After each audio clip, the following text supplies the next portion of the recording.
Hello friends, നമുക്കൊരു egg butter masala ഉണ്ടാക്കിയാലോ? അപ്പോൾ അതിനുവേണ്ടി സ്പൈസസും വലിയ ജീരകവും കൂടി ഇട്ട് കൊടുക്കുന്നുണ്ട് എണ്ണയ്ക്കകത്തോട്ട്. എന്നിട്ട് സവാള, തക്കാളി, ഇഞ്ചി, വെളുത്തുള്ളി, പിന്നെ കുറച്ച് കാഷ്യൂ കൂടെ എടുക്കുന്നുണ്ട്. ഇതെല്ലാം ഒരുമിച്ചിട്ട് തന്നെ നമുക്ക് വഴറ്റിയെടുക്കാം.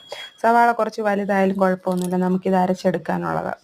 അപ്പോൾ അതുകൊണ്ട് ഇതെല്ലാം ഒരുമിച്ചിട്ട് മൂപ്പിച്ചെടുത്തിട്ട് അതിനകത്തോട്ട് തന്നെ നമുക്ക് മസാല ഇട്ട് കൊടുക്കാം. ഞാൻ മുളക് പൊടി കുറച്ച് ഇടത്തോളം എല്ലാത്തിനും, കാരണം പിള്ളേർക്ക് കൂടെ കൊടുക്കുന്നതുകൊണ്ട്. അപ്പോൾ നിങ്ങൾക്ക് ആവശ്യത്തിന് എരിവിന് വേണ്ടത് ഇടാം. മുളക് പൊടി, മഞ്ഞൾപ്പൊടി, മല്ലിപ്പൊടി, പിന്നെ ഗരം മസാല, ചിക്കൻ മസാല.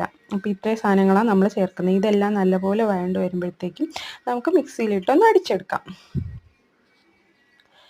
മിക്സിയിലിട്ട് അടിച്ചെടുത്തിട്ട് നമുക്ക് ഇത് വീണ്ടും കുറച്ച് ഒരു തുള്ളി ബട്ടറാണ് വേണ്ടത്. എൻ്റെ കയ്യിൽ ബട്ടറില്ല. ബട്ടറും കസൂരി മെത്തിയൊക്കെ ചേർക്കുകയാണെങ്കിൽ ഇതിനേക്കാളും എക്സ്ട്രാ ടേസ്റ്റ് ഉണ്ടാകും. അപ്പോൾ നിങ്ങൾ ഉണ്ടാക്കുകയാണെങ്കിൽ തീർച്ചയായിട്ടും നിങ്ങൾ ബട്ടറും കസൂരി മെത്തിയൊക്കെ ചേർത്ത് കൊടുക്കണം. അപ്പോൾ ബട്ടർ ഒഴിച്ചിട്ട് വേണം ഇത് ആക്കി കൊടുക്കേണ്ടത്. അപ്പോൾ ബട്ടറൊക്കെ ഇങ്ങനെ തെളിഞ്ഞ് വരും. ആ ഒരു സമയത്ത് നമുക്ക് മുട്ട ഇട്ട് കൊടുക്കാം. മുട്ടയിട്ട് നല്ലപോലെ പറ്റി വരുമ്പോൾ നമുക്ക് കസൂരി മെത്തിയും കൂടെ ചേർത്ത് കൊടുക്കാം. അപ്പോൾ എല്ലാവരും എൻ്റെ ചാനലൊന്ന് സബ്സ്ക്രൈബ് ചെയ്യണേ ഫ്രണ്ട്സ്.